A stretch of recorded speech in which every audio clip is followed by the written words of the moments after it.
Look at this blizzard, $100. Holy cow. I know. That is terrible.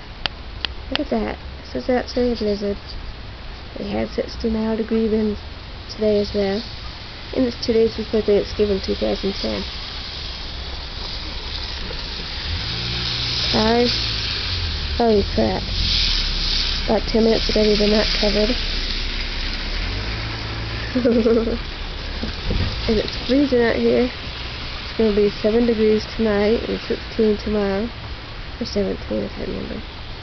Oh my goodness. This is actually the first blizzard I remember.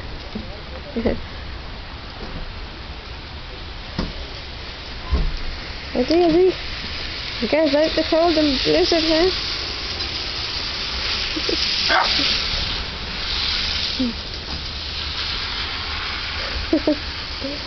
Boom! Rubbish. Already down to 30. It was about 40 something not too long ago.